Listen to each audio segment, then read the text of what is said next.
After only leading by one heading into the halftime break, the Ohio Bobcat defense came to life and suffocated the Thundering Herd as they only allowed 16 points in the second half, only 3 in the fourth quarter, en route to their 67-51 victory. The Bobcats came into this game hot on both sides of the ball. Katie Barker had a great first half with 15 points, including this 3 to end the first quarter.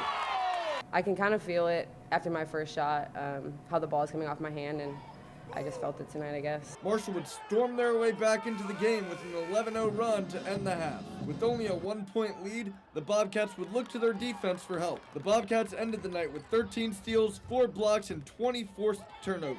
After Marshall banked in that three-pointer from 28, 30 feet, it seemed like that kind of took some wind out of our sails, and they kind of got moving a little bit and hit a couple other tough shots, and really had some momentum heading into halftime. And I thought our kids did a good job of really coming out and setting the tone defensively in the third quarter. A key contributor to the Bobcats' killer defense was Cece Hooks, who had 6 steals and 10 rebounds. Well, Marwan always told me, like, since I won Defense Player of the Year, he said that I need to pick it up and play like I'm Defense Player of the Year, and that's what I've been doing ever since Syracuse game. The Bobcats now look to their matchup on Sunday against Ohio State. When I was a freshman and KB was here, they kept saying, we're not playing you, we're not playing you, we're not playing you. So for them to finally want to play us, I think is really exciting and brings more intensity to that game. And yeah, it is kind of like a crosstown rival. You could tell Katie Barker and Cece Hooks and the rest of the Ohio women's basketball team is gearing up for their matchup on Sunday against the Ohio State Buckeyes.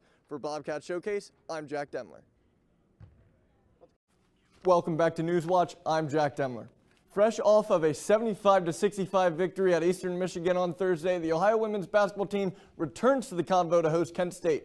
The Bobcats are currently 1.5 games ahead of the Golden Eagles in the MAC East standing. The last time both these teams faced off was last season. Ohio came out victorious in both of last meetings, defeating Kent State 83-81 at home and 69-67 on the road. Tip-off for tomorrow's matchup is set for 1 o'clock. And right after the women's basketball game, the men's team will take the court as they look to break a 4-game losing streak. The Bobcats welcome MAC East rival Miami to the Convocation Center for round 1 of basketball's Battle of the Bricks. Both teams wrap up the bottom of the MAC East standings. After 4 straight losses in conference play, the Bobcats could really use a victory in the rivalry game to boost spirits. Despite the fact that both teams are not playing well, Coach Bowles knows how important this rivalry is. Awesome rivalry. It's an arch rival, and I think both teams are struggling right now, but that doesn't take away from it's a Miami OU game, and I got a lot of great memories from those games. Some of my good friends today played on that teams, and I think it should be a great atmosphere. As you could tell from listening to Coach Bowles, he understands how important this game is for both schools. Tip-off for that game is scheduled for 3:30. The Ohio wrestling team is back in action on Sunday as they welcome Northern Illinois and South Dakota State to the Convo for a dual meet. The Bobcats are coming into the match after splitting last weekend's 2 matches. Last Friday, Ohio fell to Central Michigan 25-15, but were able to get back on track as they defeated Bloomsburg 28-9.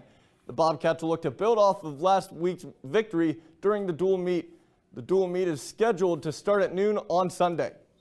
And heading outside of OU, the Athens Bulldogs girls basketball team hosted River Valley Raiders for their senior night. And there you see Laura Mandrick's Memorial 1,000 career point basketball. Mandrick and the Bulldogs came into this game on fire. Right off the bat, Mandrick hits the 3 here, and if that wasn't enough to impress you, here's another. Another senior, Mindy Gregory, also had a great start to the game. Mandrick and Gregory combined for 13 of Athens' 16 first quarter points. The Bulldogs started with a 16-10 first quarter lead, but things soon fell apart as they were outscored 18-4 heading into half. The Bulldogs were plagued with turnovers all night as they had 21 total turnovers. Things never got better for the Bulldogs as they lost this game 49-39. Despite the loss, Mandrick dropped 20 points and collected 9 rebounds to cap off her storybook career. The Athens boys team is back in action tonight as they travel to River Valley to take on the Raiders. Following Tuesday's 72-63 victory over Vinton County, the Bulldogs now hold a half-game lead over the Alexander Spartans for first place in the TVC Ohio standings. Be sure to check out Hardwood Heroes for all scoring updates and recaps for Southeast Ohio basketball. A lot of basketball action around the Athens area. We'll be sure to follow it at WOUB Back to you at the desk, Connor. A historic win over Warren, a share of the TVC Ohio title, and a sectional championship. It was a very special season for the Athens Bulldogs. However, for one Bulldog, there was something bigger that made this season mean a little more. It was extremely important. Just felt good to be back. I wasn't really a key factor last year, but I felt like this year I was able to help out the team a lot, and it was just a good quality season for sure. Team mom Mrs. Matters, mother of Will Matters, has been battling cancer all throughout the season. However, despite the sad news, Will has been able to stay motivated. Obviously, with everything with my mom going on, it was tough at times, but I feel like her just like being there always just like made me feel a whole lot better. Prior to their sectional championship game, Athens basketball tweeted out that game would be dedicated to Mrs. Matters. Not only did the Bulldogs claim their second straight sectional championship in dominant fashion, but Will Matters had an impressive outing, scoring 12 points and knocking down a handful of shots from three-point range. Just to go out there, like knowing that night was for her. I even had a wristband for her, just like know that she was there and stuff. It was good to know that she had support behind her. In the district semifinals, many players and coaches wore one of Mrs. Matters' shirts in honor of her. Our team mom and one of our players' mom is going through cancer right now, and that's her shirt, and we did that to let her know that we got her back. I was talking to my mom, I was like, this whole town's behind you. Like, you're gonna be fine. This is just a bump in the road.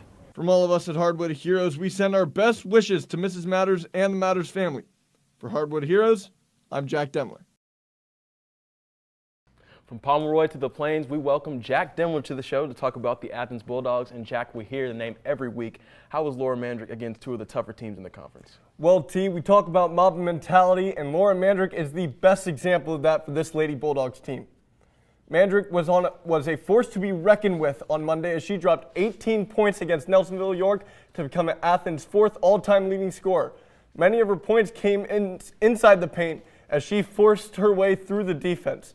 However, she didn't stop there. She dropped 7 more points against Alexander on Thursday. Well, it seemed like Mandrick struggled scoring the ball against Alexander. What did the Spartans do to stop her? Well, T, while she did score 7, all those points came in the first half. The Spartans played lights-out defense and pressured her and the rest of the Athens Bulldogs. Mandrick and the Bulldogs had a hard time controlling the ball against the suffocating Spartan defense. Outside of Mandrick's rise in the all-time scoring list, what can the Lady Bulldogs take away from this? T, you've heard us repeatedly talk about the youth of this team. I mean, there are teams in the NBA in this exact same situation. Their record may not look good, but they are a team of much youth and have shown signs of steady improvement. The Bulldogs will look to snap an 8-game losing streak with their last 4 games of the season. Now let's talk about the boys. How did they do this week? Well, the boys split their 2 road games this week. They opened the week with a 68-50 victory at Nelsonville York.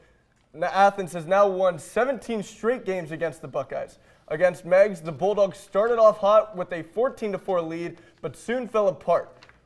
They were down heading into the 4th quarter, but they didn't give up. The Bulldogs' final push fell short as Athens lost 69-67.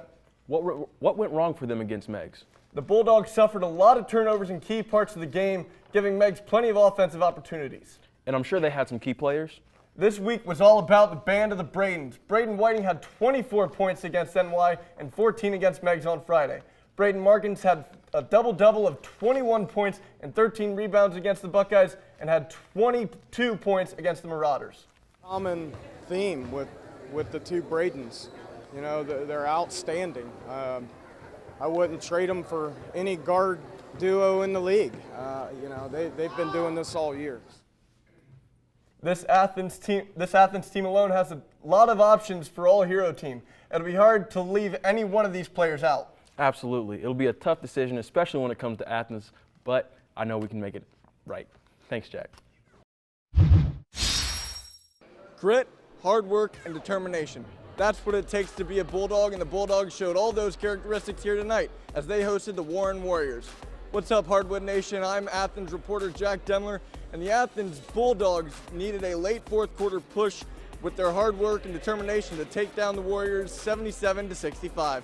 Athens would come into this game with complete control over the Warriors. The Bulldogs started off shooting 6 for 7 from the field and saw their lead grow to 9 in the first quarter. However, the Warriors would fight their way back to just a 4-point deficit by the end of the first. With the help of second chance points, the Bulldogs would go into halftime with a 36-29 lead. Braden Markings had an impressive first half, scoring 11 of his 21 points, including this made 3 off of Braden Whiting's assist. The Warriors would not be distraught as they came out of the locker room with more energy. The Warriors were able to knock down big threes and force a couple turnovers as they tied the game at 50 heading into the last quarter. We told them at halftime, Warren is extremely good.